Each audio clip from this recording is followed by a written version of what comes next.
I love doing that. Let me call to order the meeting of the San Ramon Planning Commission for December 5, 2023. Madam Clerk, would you do roll call, please? Commissioner Ahmed. Present. Commissioner Alpert. Here.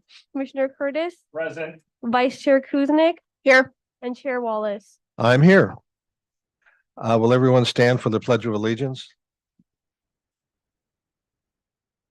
I pledge allegiance to the flag of the United States of America and to the republic for which it stands, one nation, under God, indivisible, with liberty and justice for all.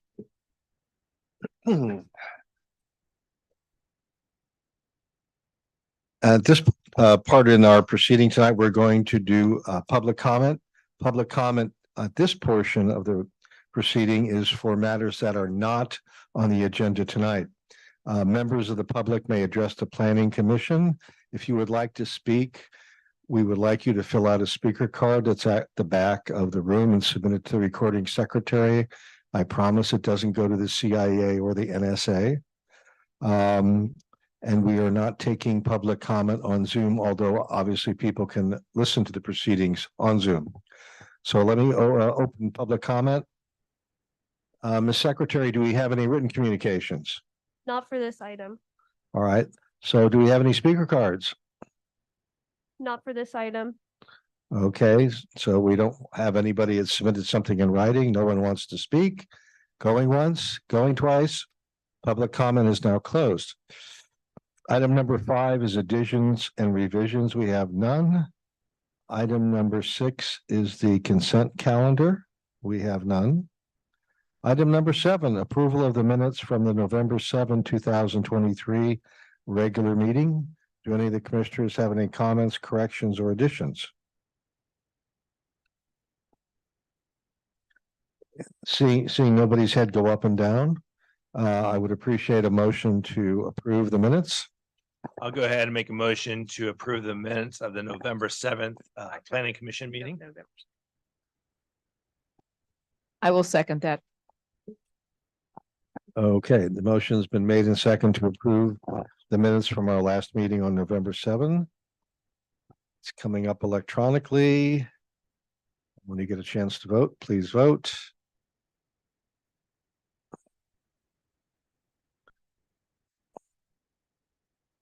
Okay, the minutes are approved by a vote of 5-0.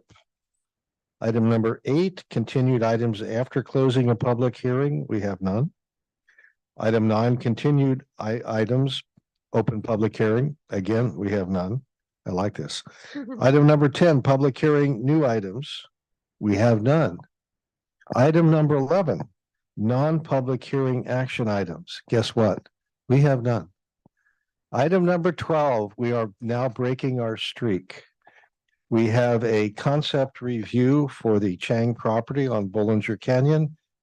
And Ms. Yee, who is just loves to come in front of us, has the staff report. And Ms. Yee, you have the floor. Okay, great. Well, thank you so much.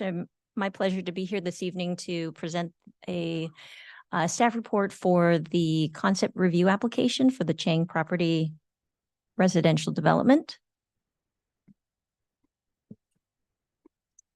Just to get us situated here as far as location, subject property is outside of city limits, but it is within our general plan area. It's identified also in the Northwest specific plan and has hillside residential open space, rural conservation and park designations. In the specific plan, you can refer to the land use plan that identifies portions of a property would be hillside residential and other portions open space as well as park. So the property itself is 195 acres. It's typically referred to as neighborhood E in the Northwest specific plan. The specific plan was approved back in 2006. It was amended again in 2017. Any of the changes related to the amendment in 2017 wasn't related to neighborhood E. The land use still remains the same as what was originally adopted in the 2006 specific plan that shows hillside residential lots. And then of the total project area, 75% of that would have to be designated for open space and public amenities, as well as a 2-acre park within neighborhood E. So as you are aware, the project area already has an existing entitlement for 43 single-family residential lots. The project was approved back in 2017 and has a pre-zone and annexation application that has been approved through LAFCO, contingent on some final conditions that have to be met. But effectively, the entitlements are good through at least for the next 17 months, as you're aware from the last time extension we granted. And so with that in mind, that there is an existing entitlement, there has been a concept review application that's been filed by the applicant to evaluate 2 potential concepts for the project. And we refer to them in the staff report as option 1 and option 2 of concept review. The option 1 proposes to maintain the existing developed area where the existing 43 lots are. That 16-acre area would remain the same as what's currently entitled. What would change is the addition of a proposal for 70 units that would be multifamily along Bollinger Canyon Road that's commonly referred to as Parcel F. And then the second option is replacing not only the Parcel F with the 70-unit multifamily development, but also replacing the 43 entitled lots with 102 single-family dwelling units.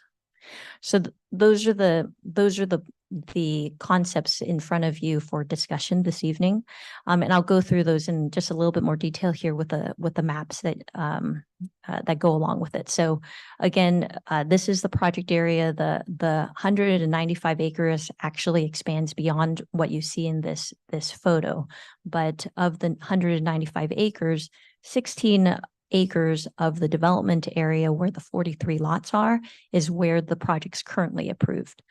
And then on the bottom of the screen, you see a labeled Parcel F. That's where the community park was conditioned to be included as part of that project area. So Parcel F is effectively where a majority of the changes are being requested. So in the currently entitled plan, again, 43 single-family dwelling units and the 18 accessory dwelling units on that 16-acre area.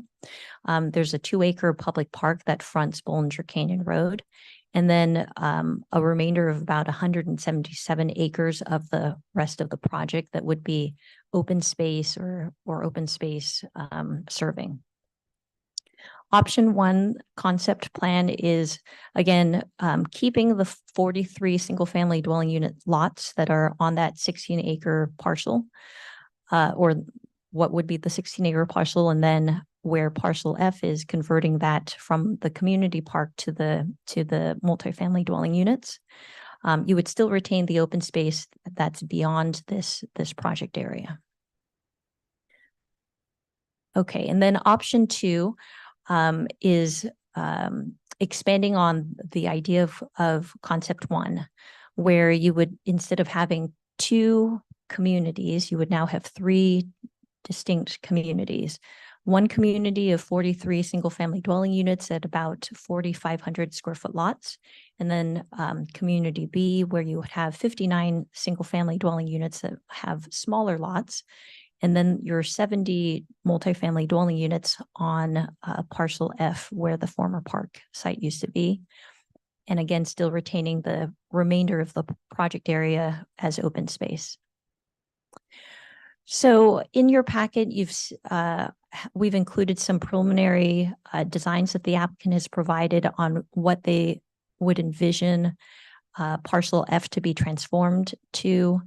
Instead of the 2-acre community park, there's a concept for 3-story multifamily dwelling units that are split between 2 buildings. And then just some additional renderings of how that architecture would look like. And then concept 2, starting with community A, those 43 single-family dwelling units, that would be on the northern portion of the project area, 4,500 square foot lots. That would be generally how these photos would relate to that neighborhood. And then community B, where there are smaller lots, the homes would be more compact. And so moving into development standards, the staff report details the different requirements that the specific plan has for neighborhood E. There are minimum lot sizes and maximum dwelling units, setbacks and density expectations for that area. We've provided just a summary table of how the project meets those requirements and in what areas where the standards do not currently meet. So either that would require the project to either be changed or the specific plan to be amended to allow for the changes to the project. So with the specific plan amendment, if the concept projects were to move forward as they currently are, it would require specific plan amendments, and it would vary depending on the type of project ultimately that gets submitted. We would have to update the environmental analysis as part of the project review. And because of the specific plan amendment, it is considered a legislative change that does require both the Planning Commission and City Council to approve that with a 4/5 majority vote. And so in the staff report, we have some discussion questions that could help provide some early feedback to the applicant. As I've mentioned, we have a currently entitled project, and so the feedback today would help them determine, do they continue to pursue the concepts and spend more time on working through finalizing a project with one of these concepts, or do they move forward based on the feedback that they received tonight on pursuing getting the final map entitled for their entitled project. So with that, that's my staff report. If there's any questions, I can take those now. My suggestion would be that we allow Ms. Yee to sit down, we hear from the applicant, and then if we have any questions of either one, we can then recall them to the witness stand. Okay, I failed to mention actually that the applicant doesn't have a formal presentation. They're really just here just to listen for any feedback that you might have. And so if there are any specific questions, the applicant, both the property owner and the architect is available for questions, but they don't have a formal presentation. okay, well, answering questions will be a satisfactory substitute. Okay. Okay, so do any of the commissioners have questions for the applicant before we go into public hearing? And I can start either at left or right, whoever wants to go first. Commissioner Alpert, looks like you're ready to rock and roll. I think I did have at least one question and perhaps, I understand there's 18 months left now, 17 months on this. If we give even modest interest in any of the options, they would still need to complete everything in that 17 months. Is that right? Or does the clock start over again? I can try to answer that one. Mm. So there is, we should consider this as parallel tracks. The applicant will continue to pursue if they feel that there's interest there, their entitlement. Based on the feedback that they receive, they may continue to move forward with progressing with that application. But there are obligations to finalize the project before it expires, which would effectively be a recording the final map. And so that will run its course through the 18 months, separate from what's happening with this concept Got review. it. Okay. And then the other question, affordable housing. The Northwest Specific Plan has an affordable housing component. We have an inclusionary housing ordinance, old and new. What would govern this development if it goes forward? So the city does have a citywide inclusionary housing ordinance, but it would, if there is a specific plan that has its own affordable housing obligations, and in this case, the Northwest Specific Plan does have affordable housing requirements that are required of the plan area.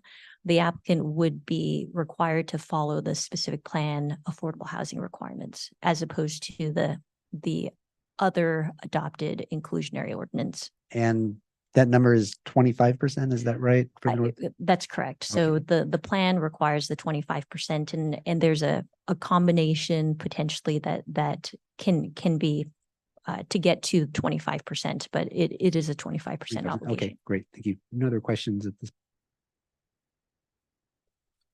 Sure. Okay, so I have a follow-up question on that. So the Northwest Specific Plan cites 25% of affordable housing.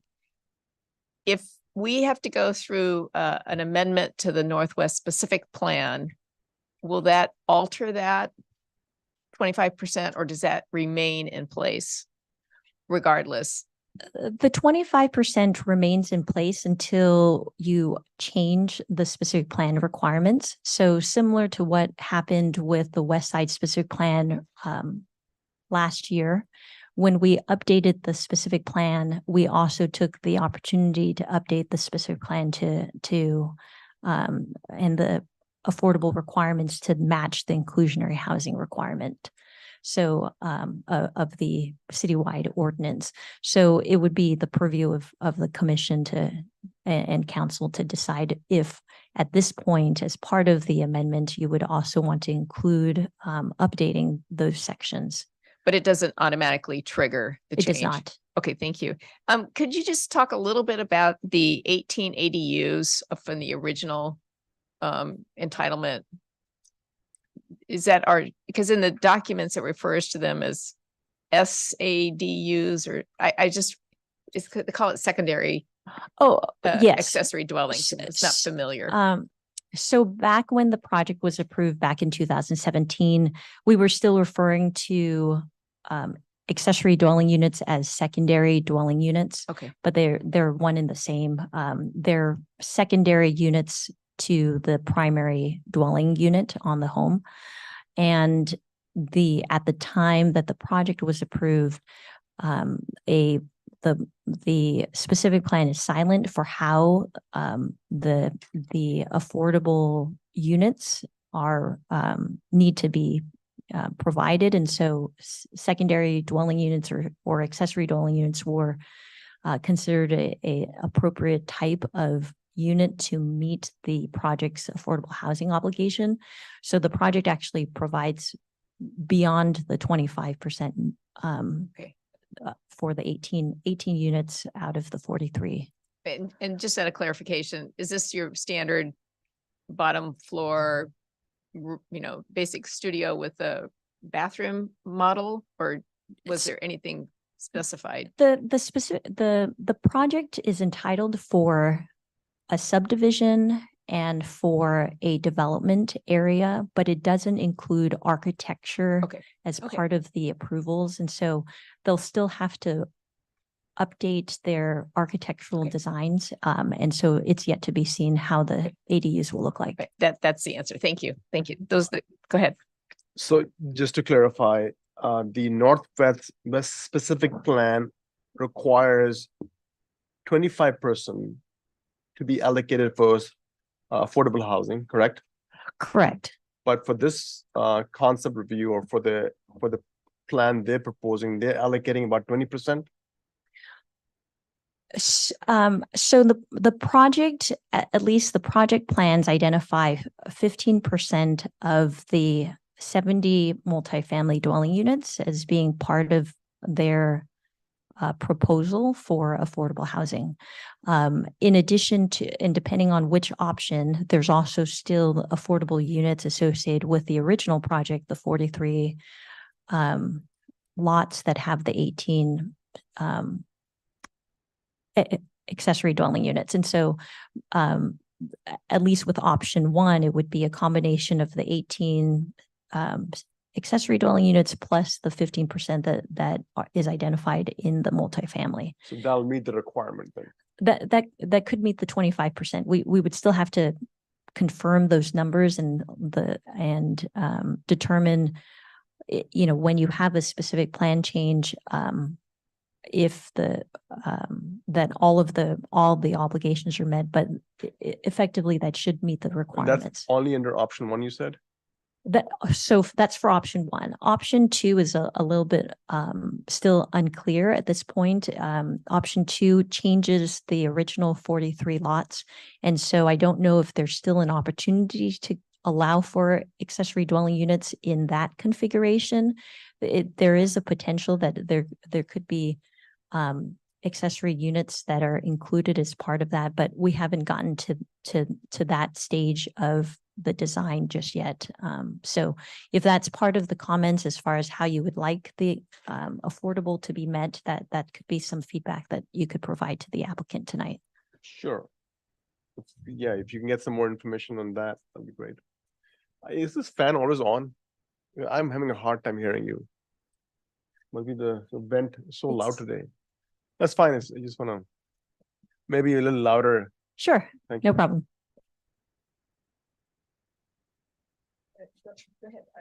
Can I just ask what the bioretention area is that's currently in place, and is it necessary or not necessary for it to be in place there? On parcel F, there's an identification of bioretention areas that's part of that park acreage. That is to support the stormwater runoff from the 43 Mhm. lots that are on the higher elevation of the property. And so when the original project was designed, the bioretention area was to serve the 43 lots. So what happens to that now that there's a apartment complex on top of it instead? So do they are they the ones taking care of the water then for the 43 houses? So they'll have to update their stormwater design. How that would be done, it would be some of those details that we work through the formal application, but they would still be obligated to meet their stormwater requirements. And then I just had a second question. So I see one main street going into this area. Are there additional access points to not only the 70 units in the front, but also to the communities in the back? Because putting 43 plus 59 houses in one place with a single access road seems to be like that could be a hazard to me if there was a fire or any type of need for people to exit it quickly. On the existing entitlement where the 43 lots exist, Mhm. there is only one main access road off of Bollinger Canyon Road. Correct. But there is an emergency vehicle access point that could cars could utilize in an event of an emergency to be able to get off-site onto Crow Canyon Road. So there is a secondary road that wouldn't be that people would not typically access, but only in the event of an emergency. And then at least for parcel F, I only show the one entrance in and out from into parcel F. Is that access road this over here on the side in in the diagram? Yeah, it's a separate access road just to the south of the main drive. There. Yeah, but I'm talking about up above, yeah. Sorry.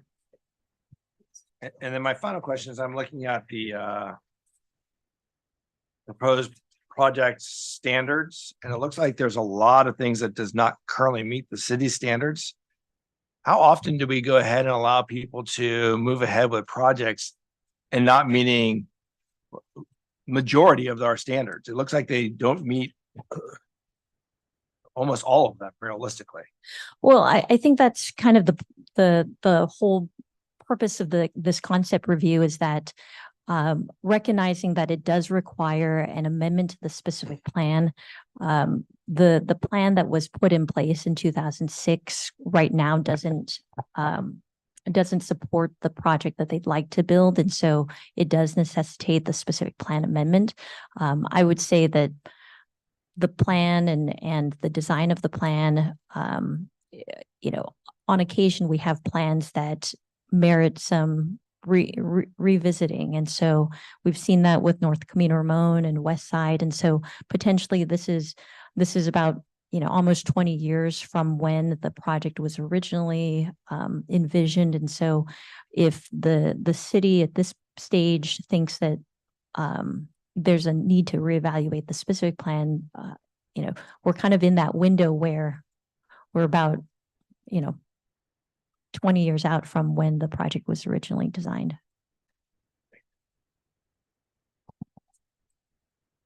I had a couple questions for you, then I'm going to go to the applicant.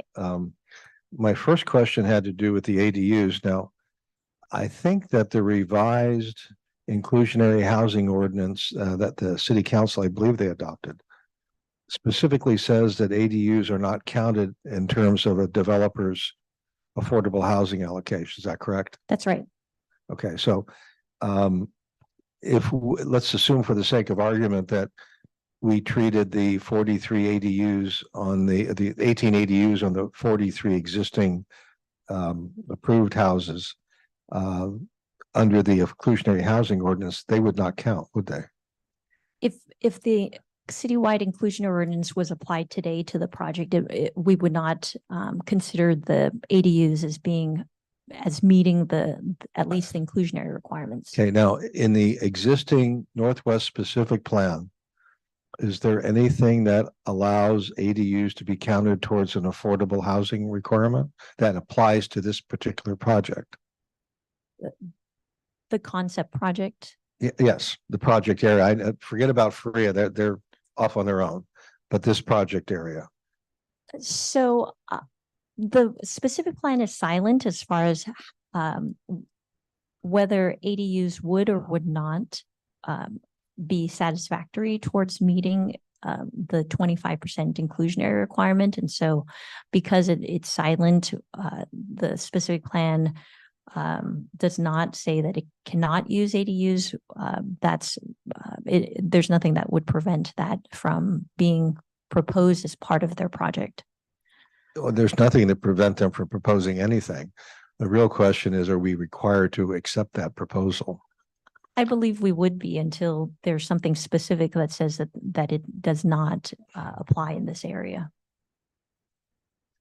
Well, it seems to me that's an exception to the affordable housing requirement, the specific plan. I believe the exception burden of proof would be on the applicant, but we can deal with that some other time. I think it comes down to objective standards and ultimately the way the state requirements are, if it doesn't specifically prohibit or allow for, sometimes that's where we get into some difficulty with that, with the interpretation Oh. of whether that's objective. No, I remember that discussion from a few other projects, so. All right, that's all the questions I have for you, unless, okay, go ahead, go. So the ADU, the accessory dwelling, can that be sold as a separate unit? Under current state law, it cannot be sold as a separate unit if the city does not permit that unit to be sold. But there are changes to state law. And those are coming not just next year, but potentially the year after that, that may require a city to allow for that. But in it's what we currently, at least under state law, SB 9 allows you to subdivide property. So you can create two separate lots based on SB 9. One of those units could be constructed as an ADU. So you can But create that's- two separate that's lots. different. You can't, can you have two separate title ownership? Even though, or like, but the question is that if the ADU can count as a affordable housing, but if you cannot sell it, the separate unit, then how can you count it towards affordable housing? Huh? ADUs can be counted as affordable housing because it is defined by the state as a separate living unit and therefore can meet the obligation of your affordable. Some cities accept ADUs as meeting the affordable requirement. Some don't. Our ordinance specifically does not allow for it, but it's up to a city to determine whether or not ADUs can sufficiently meet your local requirements. Right now, the city does not allow for the sale of the ADU, but it can be rented and it would be deed restricted in that way to require the affordability of that unit to be maintained for the life of the affordable housing agreement.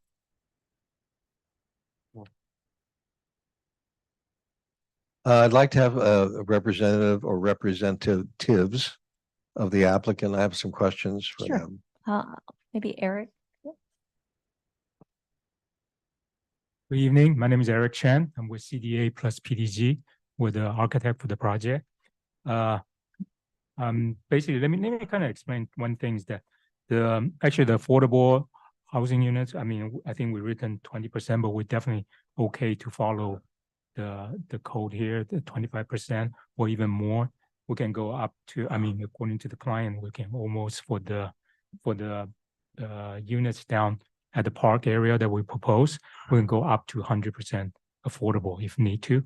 And so that's just one of the things. And also, I think many of the deficiencies in the parking, and the parking basically we are based on the state, I think SB 330.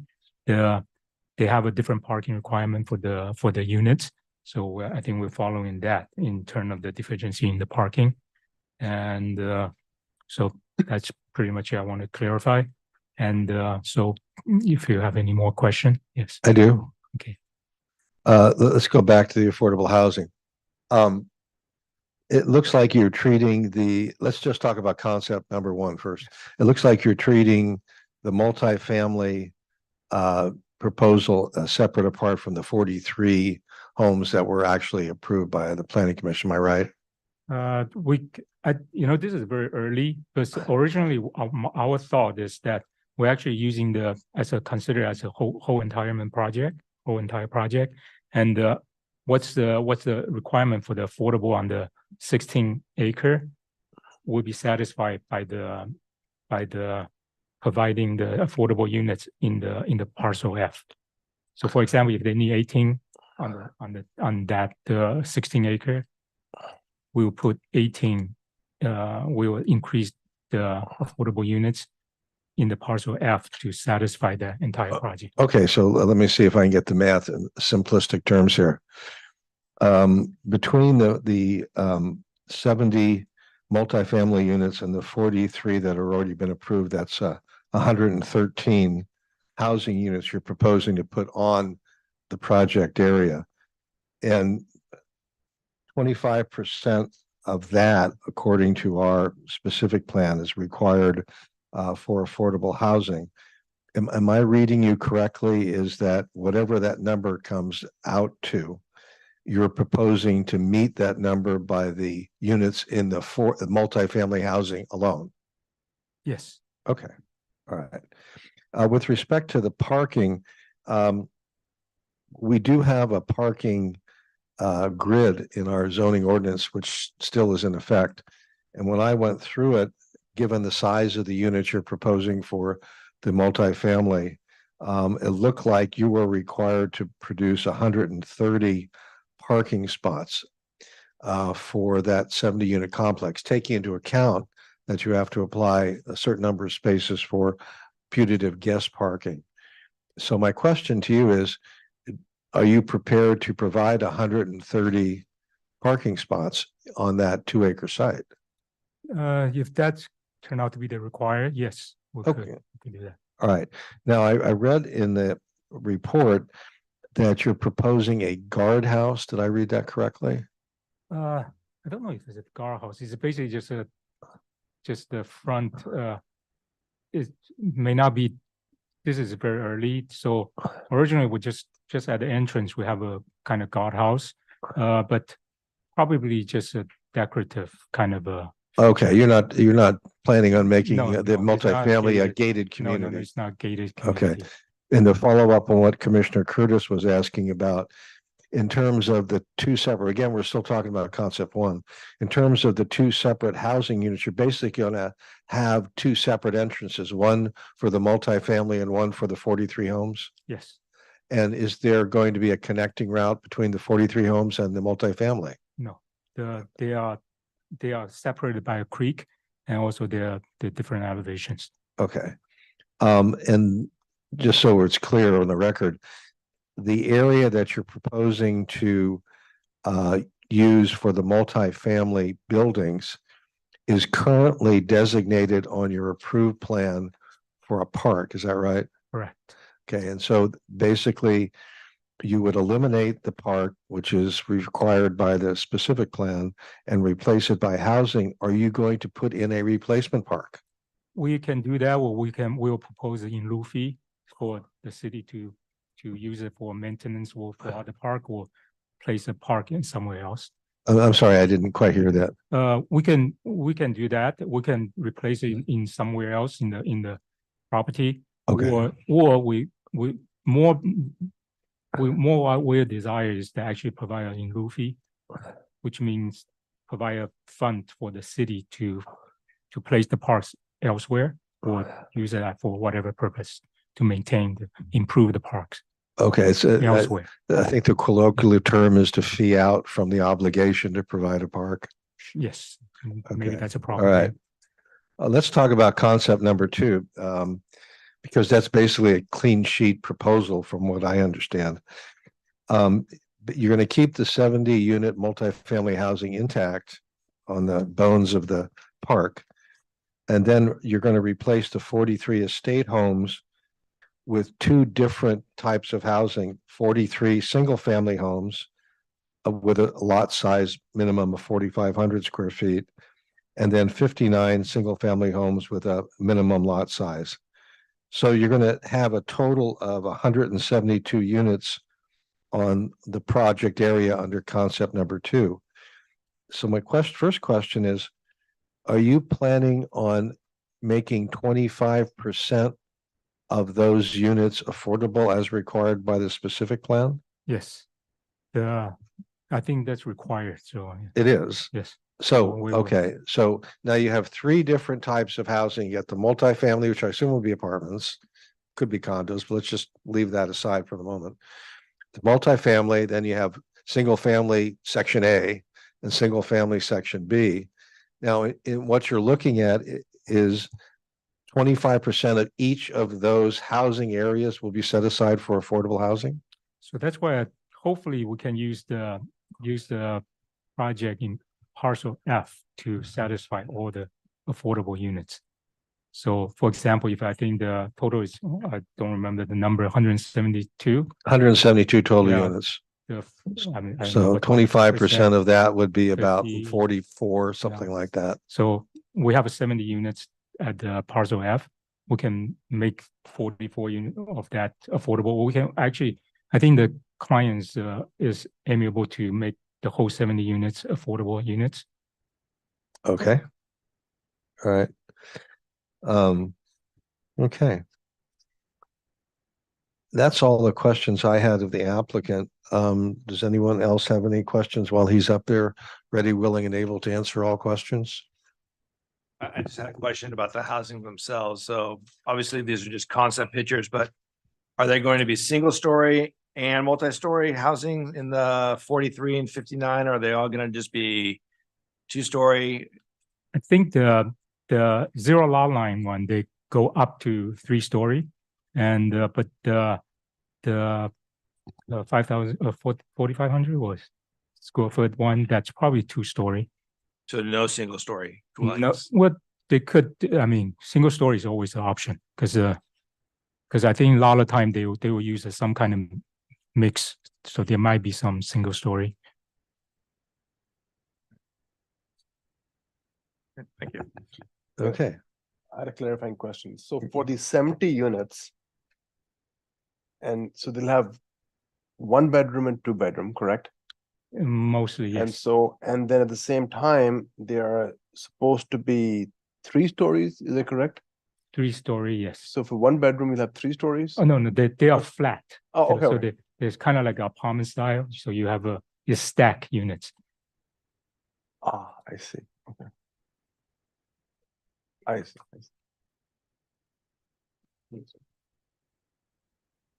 Yeah, any other questions? Go ahead. Missy, I have a question for you, sorry. If the apartments or the multifamily units, are those, how do they fit with the 100-year floodplain for the creek?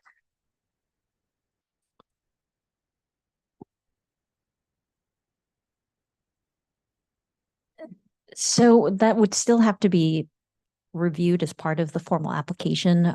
There is waterways adjacent to the parcel, and we would, that was something that was evaluated as part of the original project. But it would be something we'd have to look at with this new proposal. Okay. All right, thank you. Okay, I have another question for the applicant. No, thank you. Appreciate that, sorry. So I have a question about your multifamily units on the formerly known as the park. Was there any thought to putting the parking behind the buildings rather than at the street level or street sight line? Sure, that can be considered, but right now it's just kind of gauge if the direction is acceptable. As far as the design goes, I mean, we will definitely work diligently with the staff and if Okay. so required. So The too design early, is not set. too early to tell. Yes, the Okay, design is not set. Fair enough. Is it? Fair enough. Okay, thank you. Any other questions down from that end of the table? Commissioner Curtis, Commissioner Alpert? You open. You wanna Yeah, open I am. public comment? Okay, all right. You can have a seat, get your pen. We're gonna take notes. We're gonna have public comment. Okay, thank you. Okay, at this point in item number 12, I'm going to open it up for public comment. First of all, do we have any written comment? Written comment first, and then we'll turn over the microphone. Written comment was received from Jim Blickenstaff. Okay, A copy was provided to the planning commissioners, and I do have speaker cards here before me. okay. Okay, let's move on to live comment. So who wants to go first? Robert. Step up, Klinger. ma'am. I don't think you're Robert Klinger, but go anyway. I'm sorry? When you're done, when you're done. Thank you. I'm Kathy Rains, and I live at 18875 Bollinger Canyon, which adjoins this property on the north side. And I've been a resident up there for 57 years. I was involved with the initial planning that went into Faria as well as Chang and what they called the Northwest Plan. And I'm real familiar with everything that was going on at that time. And then again in 2017, when the plan that you currently have in place went into effect. Couple things. This is the third time that the Changs have come before you wanting to do a massive growth property. And the last 2 times the commissioners made it real clear. They did not want the high density massive growth on that side of Bollinger Canyon. They took into consideration what was going on with Faria. And they also had to take into consideration Bollinger Canyon Creek, which has 150-foot setbacks on both sides. And that was a big bone of contention when this plan that's currently in place came up, and how it came about that they limited it to the 43 houses. They limited it to what was considered buildable land. There's a very steep slope on the backside, and then there's a flat area, and then there's the creek, and then there is this place where it was determined that they wanted to have the park.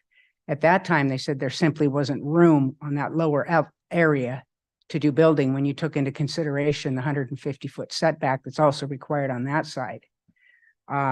The major things that they took into consideration were traffic at the intersection of Crow Canyon and Bollinger, because there just isn't room to widen that area.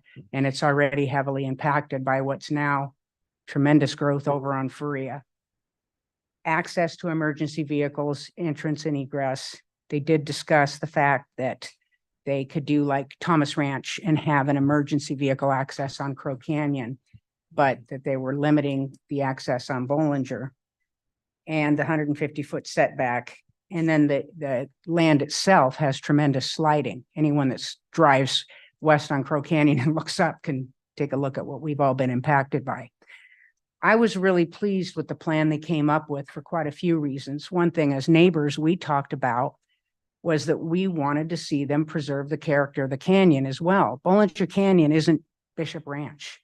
Bollinger Canyon is not right at our new transit area where we have workforce housing, all the new plans that they discussed at the mayor's conference. I went to that too. All great ideas downtown. Bollinger Canyon is used heavily by the community for recreation, bike riders, hikers, pedestrians, and with all the new development and growth we've had, it brings in just that much more. So the discussion of the park was quite detailed, and they specifically talked about wanting a park that had ample parking, allowed for people to park their cars, bring their bikes right up the road. They talked about bicycle repair stations, all kinds of things. And they saw it as not just a passive park that would be used in a neighborhood, but a park that was going to be used for the community as well, because Bollinger Canyon is used that way. If I can, sorry to interrupt, but could you wind it up because you're actually over? Yes, sir. Thank you, sir. I ask that before you would make any plans to change this amendment, you take the time to look at the past two commissions and the summaries of what was decided, because a lot of thought went into where we are today and where we were at the time. They specifically said they wanted single story, by the way. They wanted single story. They shot down the idea of high density growth 2 times. The Wood Ranch right next door wanted to try to do it. They said absolutely not. One, it wasn't legal. They're too close to the intersection. But there was a lot of time that went into making this plan. I know the residents approved it. The people across the way approved it. A lot of members from Twin Creeks were here and they approved it. And it was a well-balanced addition to the community without completely stripping the character of Bollinger Canyon and what we all as community members have grown to enjoy up there.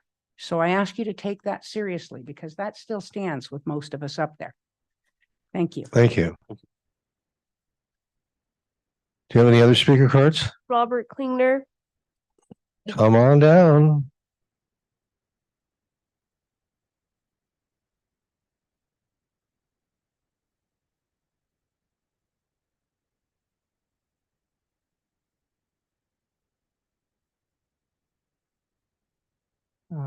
My name is Robert Klinger, and the last time I checked, I was a resident of San Ramon.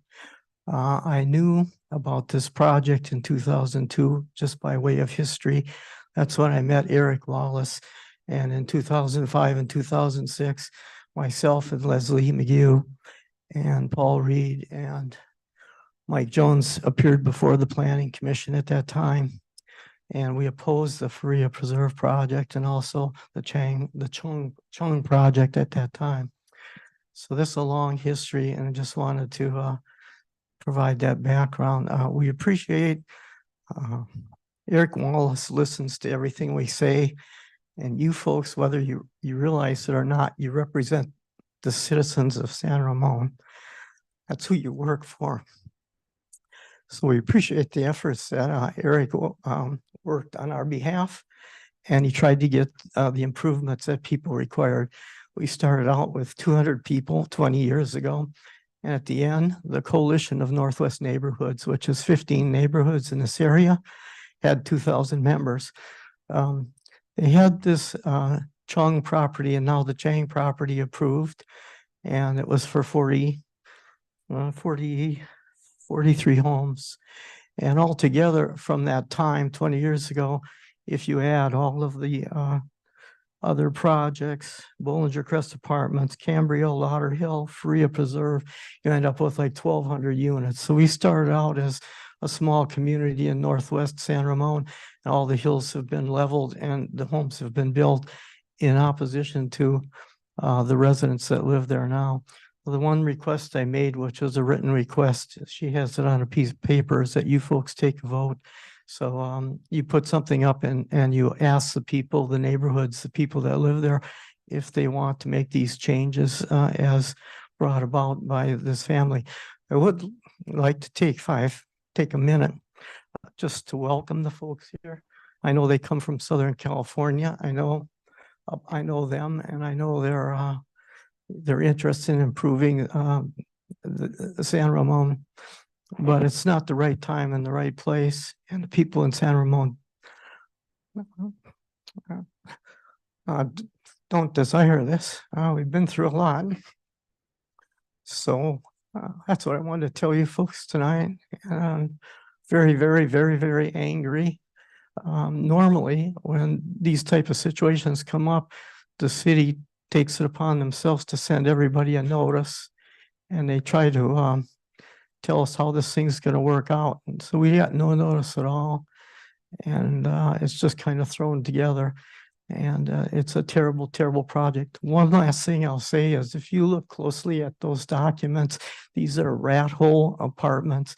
They're 25% less if it's a single family home or one single unit, or if it's one bedroom, it's 25% less. You would not, nobody on this panel in the city would send their mom and dad over there, and they wouldn't send their child over there because it's they're rat hole apartments. I'm sorry.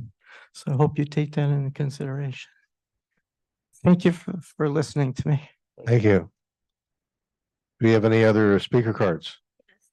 Judy Bracken.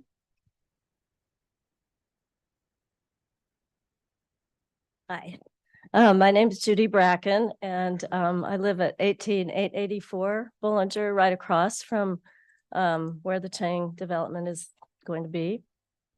I'm a 32-year resident of San Ramon, but I moved to the old Faria Swenson house about 5 years ago. And we've been having housing construction around us for, well, the last several years. But, you know, we really enjoy the beautiful view of those hills over there and the oak trees, and we see the grazing cows and the wild turkeys and the deer and coyotes. I mean, that's really what I moved to San Ramon for. And I think the Bollinger Creek community and the whole, everything that it provides is just a real treasure for San Ramon. So I'm not really in favor of either of the two proposed options. I did have some comments about, well, it was all kind of new to me, so I did a quick study on all the terminology and all the hillside residential requirements and all that. But 1 unit per 5 acres is what hillside residential is supposed to be. And so I think we need to stick with that plan, as the other two people have already said that. Also, I saw that one of the maps showed that there's a geological hazard abatement district, which is right on either side of the proposed development. And its geology doesn't just stop, you know, in the middle. It's like on either side. So I'm just thinking, doesn't it follow that the area itself is resting upon a geological hazard? let's see, also that the areas outside the city limits, but inside the urban growth boundary. And I was wondering if that means that San Ramon will annex that area eventually so that those people can have the city services. That's was done in some other places. And just, I guess, just in general, I'm seeing all the multi-unit housing projects being constructed in San Ramon, and that's great. It's what we need. But to put one on this hillside, a big apartment complex, and destroy all those animal habitats and bird communities and maybe some oak trees as well, it just doesn't make sense to me. Thank you. Thank you. Bob Peoples.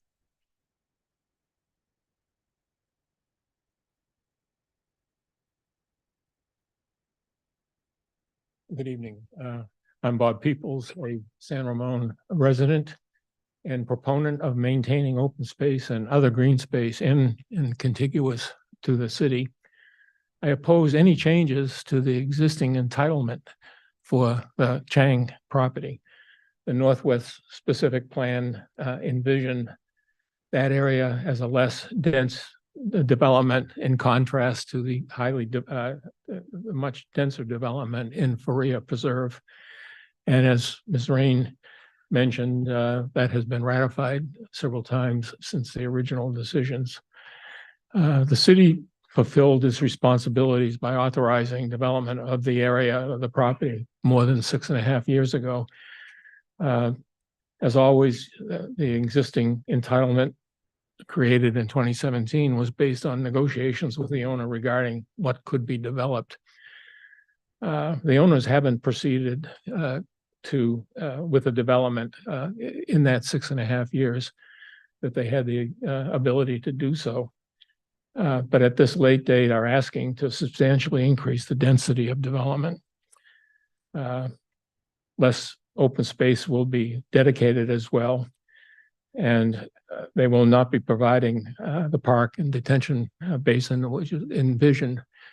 And I believe that they will be impinging on the flood zone of Bollinger Creek there, which will reduce the flood plain and cause problems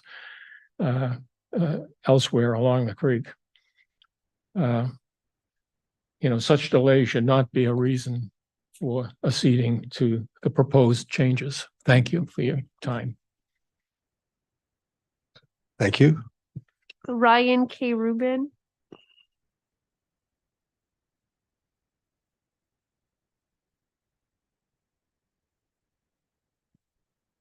Good evening. My name is Ryan Karubin.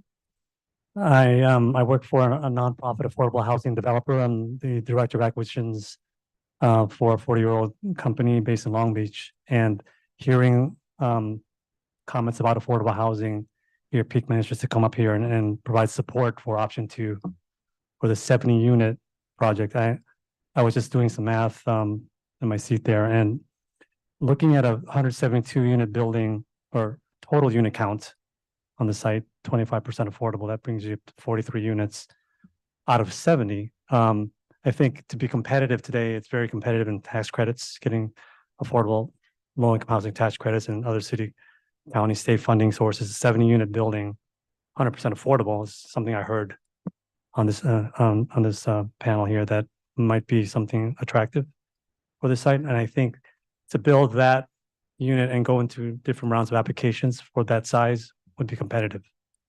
It takes a lot of funding to build affordable housing nowadays, based on where costs are and where interest rates are today. So we all know that. And I believe that, and I've looked at a number of projects throughout the state around this size, and it can be competitive.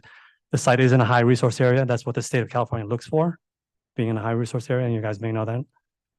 So those are my comments that, I think option 2 would be a good option for this commission to look at, and building 70, 100% affordable units rental project on the park side would be a good option to look at.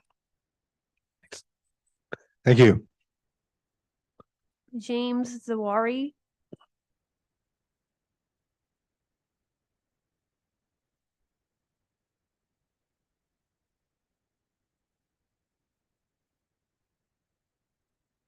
Is there anybody who filled out a speaker card who hasn't spoken but really, really wants to? I think the gentleman in the second row, do you want to speak? I think you filled out a card. Well, come up here. Come up here and say it. The mic is not going to pick you up in your seat. My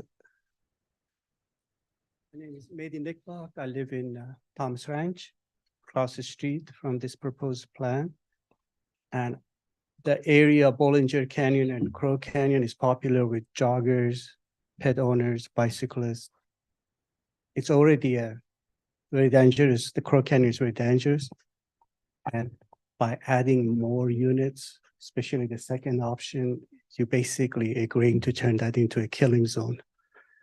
And I urge you to consider lower density, not higher density. Thank you. Thank you. No more speaker cards. I see someone standing up. James.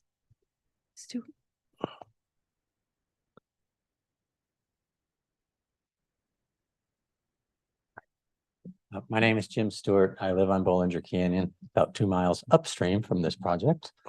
We have a large ranch there. Make a couple of points. We have 3/4 of a mile. Your mic is your best friend, so. We have 3/4 of a mile of creek that goes through our property. And I can tell you in the spring with the heavy rains and the flooding, it is a monster. I mean, we'll have creeks that are 80 feet wide and 6 feet deep and ripping and carrying down full-size trees. I mean, 80-foot trees intact. By the time you get to that property with the additional, there is a massive amount of water going through there. Any thoughts of giving a variance to a setback for that creek would, my words, be foolish. Right? And it would also set a bad precedent, right? Because none of us get set back when we want to do things on our properties on that same creek. I do have a question. It is true, this is not in city limits, it's part of the county. Is that correct? Anybody? Yeah, Mr. Bart shook his head up and down, so I think it's fair to say the answer is yes, the property is currently outside the city limits. Okay, so I assume it's that sphere of influence thing we talk about. The county should have some say, but I would say with setbacks, they're really good at that because they do, that's the things they manage quite a bit. Second, traffic. Right, already living on that street, what we've dealt with the Faria development has turned Crow Canyon, Bollinger entering Crow Canyon into a nightmare. And there were most of their people apparently go the other direction towards San Ramon Valley Boulevard. So they have an option. I mean, we will sit through 3 or 4 traffic lights, right, during the morning commute. And largely you have a left turn and a straight, but no right turn. So the folks going Castro Valley have to wait with the people going straight. And if we're going to add 170 something more residences and the traffic dumping right there, an issue that's bigger than, is it just meeting the requirements for, low income housing? Right. And the third one hasn't been brought up yet, school. Right. We had that same issue with the Faria development. Where are all those kids going to go to school? Their original plan, by the way, if you were around 20 years ago, they had a school as part of their project. Right? They got rid of that over time, right? And all those kids got dumped into Twin Creeks. Where are these kids going to go? All right, to a school system that's already overloaded. That's it. Thank you. Thank you. No more speaker cards.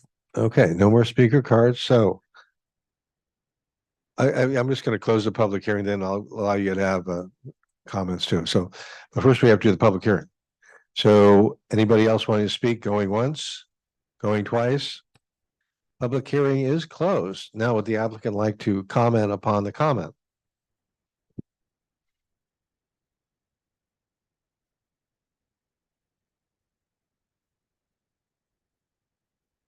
Again, the mic Hi, is your Commissioner. friend. My name is Vicky Chen. I'm the property owner. Thank you to be here again, and thank you for all the neighbors. Your comment, I heard your comment. I agree with you guys. I do want to maintain the 43 lots. I have a pre-discussion, and thank you for your approval. The reason I come here with my architect is because the main thing is discussion for the 2 acres park area. If we can create a low income housing for the city, 100% low income.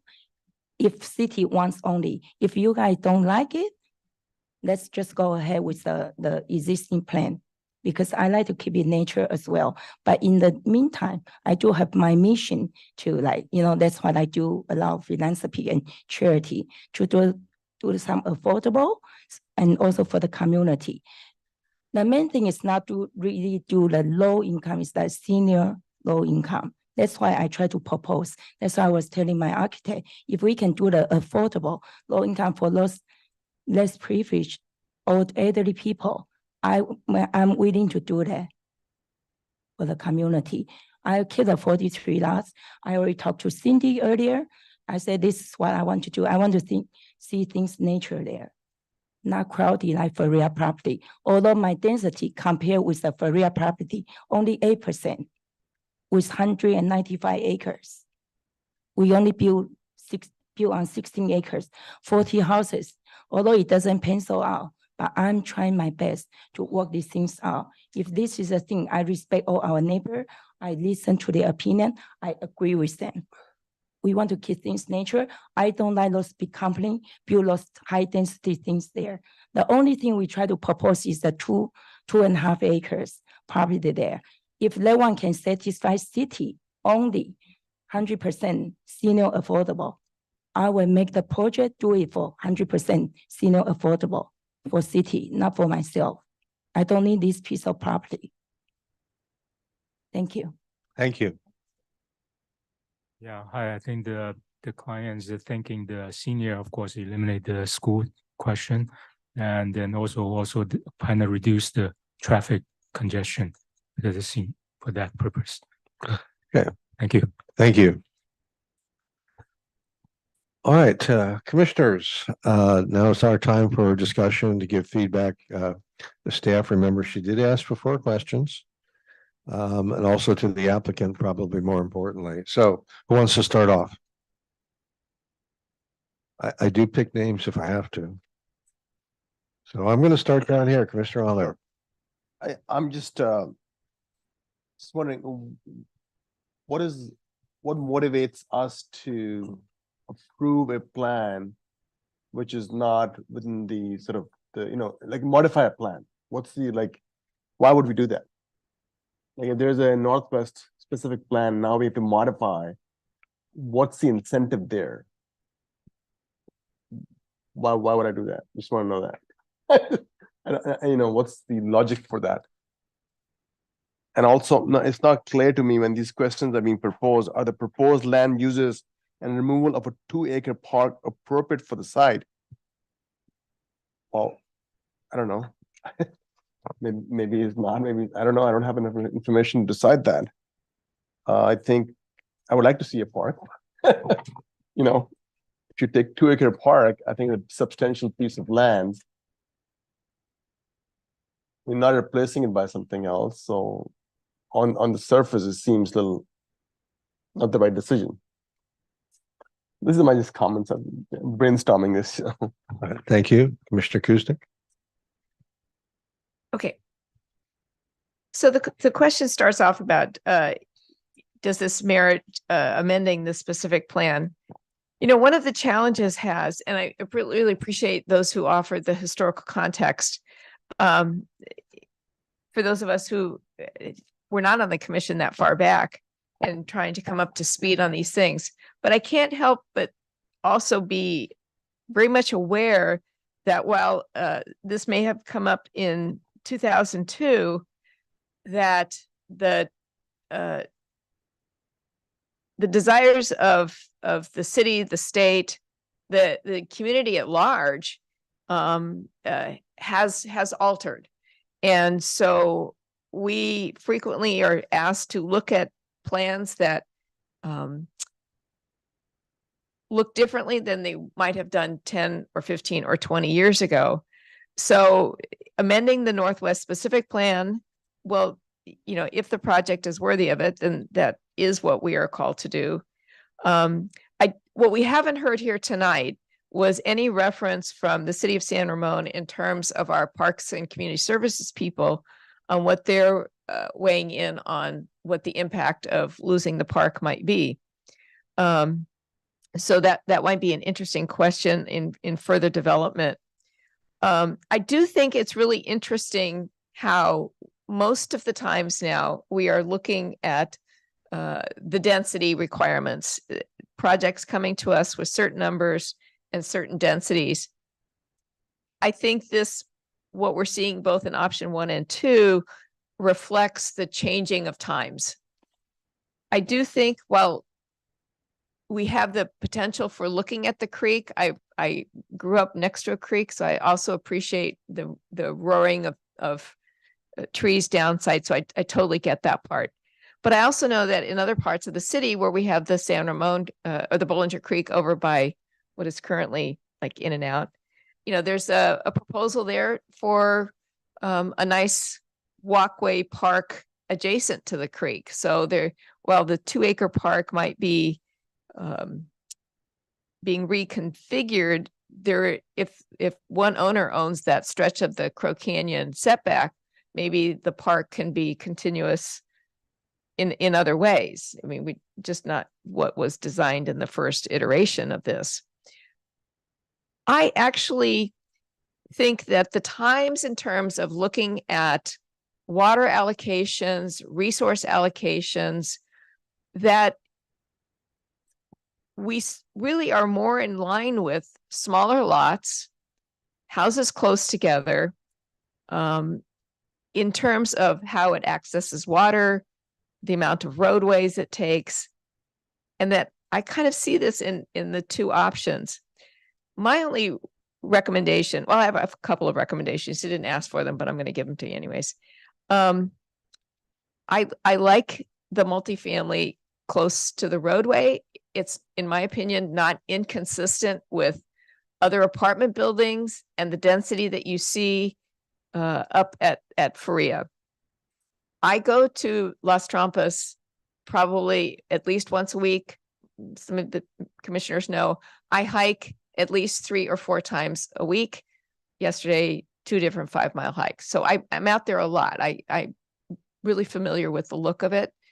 But I don't think it's necessarily inconsistent with the development that has occurred up to the bioretention areas that went with Faria, that portion, when you look at the 195 acres. So is it consistent to change the specific plan? That's what we're charged to do. The building and the density appropriate. I think that when you're only looking at 16 acres out of 195, that seems pretty reasonable. I think the land uses and how the deals with the creek, we don't have enough information to answer that. So I think at this point, those would be some. I already mentioned I prefer the parking for multifamily housing behind the buildings, just to keep that urbanization appearance to a minimum. But those would be my comments on the questions. Thank you. Okay, let's go down to the other end of the table, Commissioner Alpert. Well, first of all, I think we owe the applicant unambiguous guidance on this project. I would not like to give the hope that something might be approved if I don't feel that way. So I take that very serious because I know you've asked us for direction. I know this project has been a start and stop for 20 years, I guess. I am not in favor of the changes that are being suggested. I do not think that this part of the city and the vision outlined in the Northwest Specific Plan would be consistent with the 70 multifamily units along Bollinger. I don't think it's a bad use of the project itself. Nice project, wrong part of the city. I think there are a lot of places, even the drawings from the architect, I think were very attractive, although palm trees may not be a thing we like in Northern California as much as you might in the South. So, and then the notion of 100% affordable,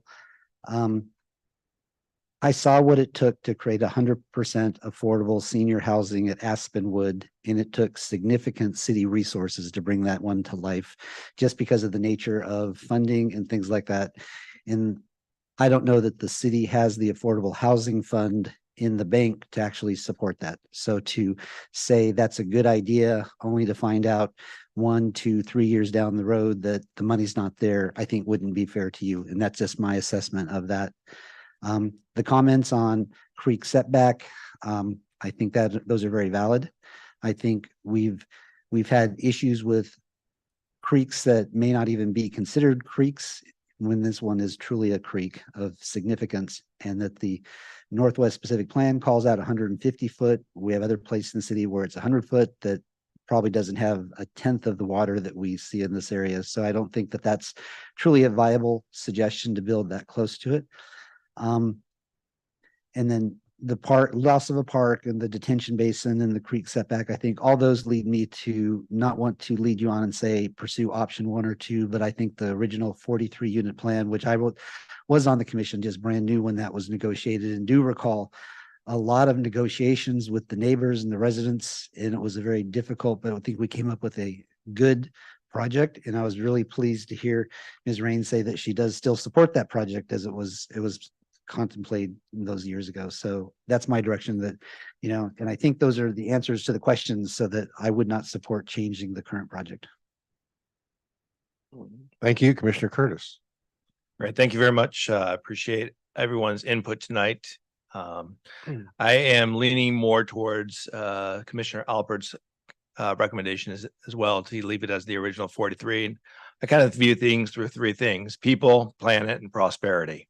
What is best for the people in the area? How does it impact them?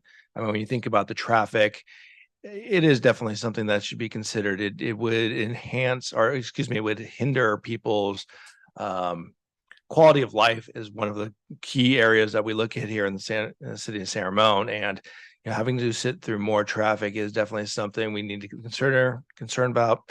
Having people being able to hike or take their bikes and things of that nature, and putting more cars on the road is not necessarily something that is beneficial to the environment. So when you think of the planet, and adding more to that area as opposed to less, I think is not necessarily in the best interest of what we are trying to do in this in this city and so forth, in terms of really keeping some of the open space. I like the idea of the park. I think it's a great idea to have it there for people to go to.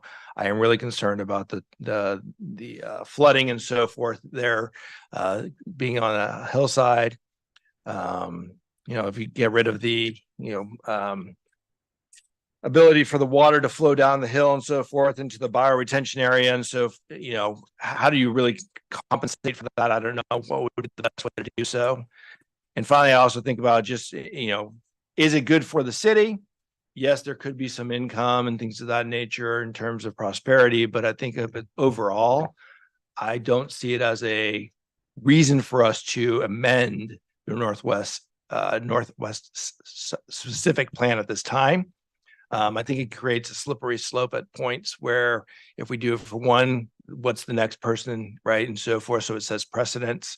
So at this time, I would agree with Commissioner Alpert and say the original plan is where I would make the recommendation. Thank you, Commissioner Curtis. During the last 2 years, the Planning Commission has struggled at great lengths to accommodate the RHNA numbers that were placed upon the city by our friends up in Sacramento.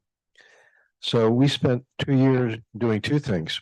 One is coming up with sites within the city that would allow us to meet our housing goals, including affordable housing. And our housing element does that with a buffer of 25 to 26%. The second thing we did during that whole process was, where are we going to put those homes? And the city made a conscious effort, both the City Council and Planning Commission, to put those homes in the core area of the city, essentially in the Bishop Ranch area, for several reasons. One of which was those houses would be proximate to both freeway access, but also to services down there. And second of all, the Bishop Ranch area lends itself to densification to have the amount of housing we were tasked by the state with developing in that area. And in doing so, take the pressure off the outlying areas in San Ramon to convert what little open space we have to housing. That's what we've done for the past 2 years. And I think that the city council will bless that plan at its next meeting. We will have done what we set out to do. Problem in short with the concepts that we've been shown tonight is that neither of the goals that we worked with for the last 2 years are met by this plan. First of all, we don't need additional affordable housing or units to meet the housing goals that have been set upon us by HCD in Sacramento. We don't need them to do that. The second thing is it is totally antithetical to the second project priority we had, which was to concentrate housing in the core area of the city and not in the outlying areas. And the area along Bollinger Canyon is, to me, one of the last few remaining areas adjacent to the city that we have some degree of control over because it is in our urban limit line. It's also in our sphere of influence. I don't see the reason to change the plan to accommodate the densification that's being proposed for this, even with the notable and laudable goal of increasing affordable housing.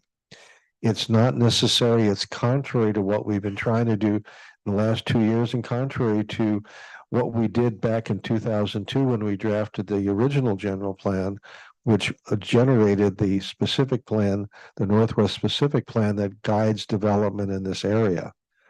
And so I don't find that the reasons that have been given for basically throwing out the entire Northwest specific plan in this area justify the destruction to the area that's out there, which is completely rural, where there is no sizable development once you get past what used to be called Merrill Gardens, which is the senior housing development out there, which God knows there's very little traffic out there. I just don't see the reason, the justification for doing this type of densification. The original 43 homes was permitted because it was part of the Northwest specific plan. And I think that everyone up here and in the audience would agree that we spent a lot of time coming up with a plan that made sense for both the property owner and the city, and it was consistent with what we sought to do both in the original 2002 general plan and also in the Northwest specific plan. I think that at the present time, I haven't seen a factual need to jettison what we came up with beyond what we permitted back in 2017. If Michie is keeping notes, I'm going to answer your questions. Question 1, does the proposed residential developments merit amending the Northwest specific plan and removing the 2-acre park? I'm sure you can guess my answer to that question is no. The second is the overall density and massing appropriate within the context of the Northwest specific plan and the surrounding neighborhood? Now, Faria, it truly is up the hill, but it is up the hill and you don't see it from Bollinger Canyon. That was one of the things we tried to do when we originally allowed for the Faria development as is. To place this level of density, and the answer to Commissioner Curtis's questions about the height of the building, you have 3-story multifamily and 2- and 3-story individual single-family homes. I don't think that the size of the development is consistent with the area that it's being placed in, which is totally rural in that area. Third question. So my answer to number 2 is no. Number 3, is the proposed project site layout compatible with the existing and surrounding land uses and the larger context of Northwest specific? In my opinion, clearly the multifamily right next to Bollinger Canyon is not. Commissioner Curtis mentioned traffic. Other people did as well. I will note that although there was concern raised about schooling and where the school age children go, as part of our normal speech when we have these type of developments, the answer is we can't consider that because state law forbids us to make decisions on housing due to the impact on schools. That's why we have a school district. It's in their lap to take care of that. So I understand, and everybody does up here, the impact of additional housing on schools, but we just can't consider that. For the reasons I've already stated, I don't think the site layout that's proposed is really compatible with the Northwest Specific Plan or the area in which the housing is proposed. The fourth question is, does the commission have specific input on the potential site layout or architectural styles? The latter question, architectural styles, is premature because we haven't been given really anything to talk about with respect to even the 43 homes. I'm guessing that at some point, if we get drawings, we'll have comments. Almost assuredly we will. But in terms of the potential site layout, we put the 43 homes in the area that they are because that was the least destructive area to build the homes. They are clustered. As someone pointed out, we're in that area. There's only like one house allowed for every 5 acres. But if you cluster the homes, you can have higher density in the clustering. And that's what happened here. We put the homes where they did the least damage in that area. And I think that's probably the best site plan that can come up with. For the reasons that all of the commissioners stated, I don't believe that placing a multifamily complex right off of Bollinger Canyon near Crow Canyon Road is at all a acceptable site plan at this point. Again, this is a concept review. No one has put their feet in concrete. But I think that for myself, as well as the other commissioners, I think we have voiced concerns about the concept. I hope that we have given the applicant some feedback that the applicant can consider in deciding where to go with this. You do have another, 17 months left on the entitlements, which we extended at one of our last meetings. So you do have sufficient time to figure out what you're going to do. But in terms of what you proposed to us tonight, like Commissioner Curtis and Commissioner Alpert, and I think Commissioner Ahmed, I am not in favor of going forward with either concept 1 or concept 2. So unless anybody else wants to add anything, I think we are done with item number 12. Thank you, applicant, for coming down and sharing with us your thoughts. And that's true of all the other people that came down here. Public speaking is not the easiest thing in the world to do, and I appreciate you taking the time and effort to come down and talk to us.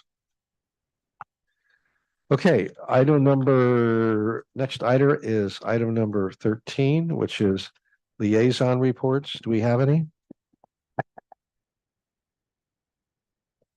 Yeah. Mr. Ahmed? Okay, Mr. Curtis? I attended the city council meeting at the last meeting, and they did have their first, maybe it's their second, I lose count of which number we're at on the general plan. Anyways, the general plan was presented to them and very little discussion, which I take as a good sign that they accept our work. It will be on the next meeting at the next time. So I suspect it'll be approved by the end of the year per our original schedule, hopefully. So that was my sort of what I did on my summer vacation. I attended 2 meetings since our last meeting. The first was the Open Space Committee.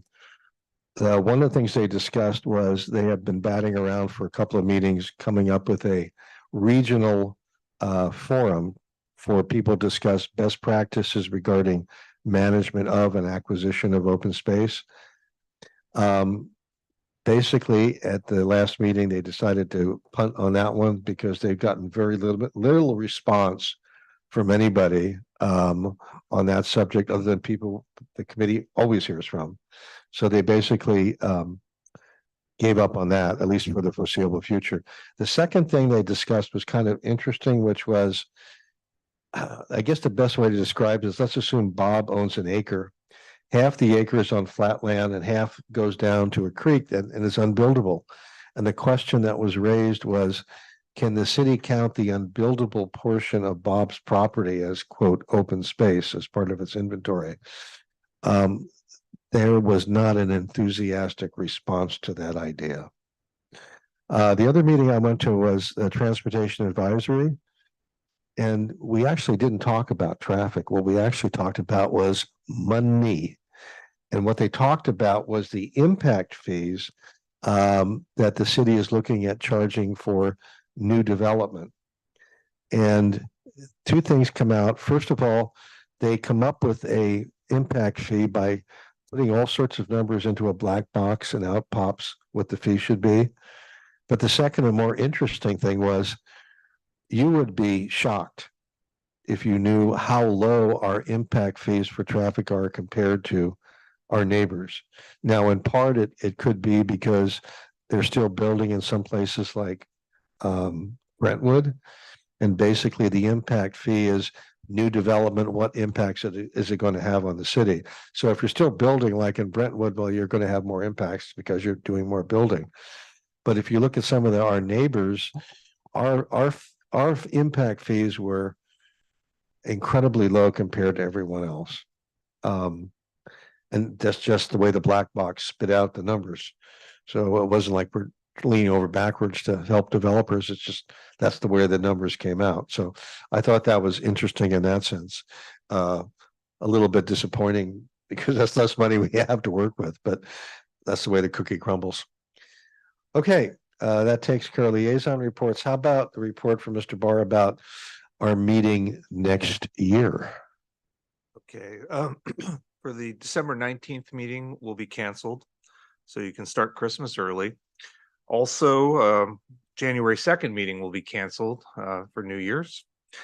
And then next meeting will be January 16th, 2024.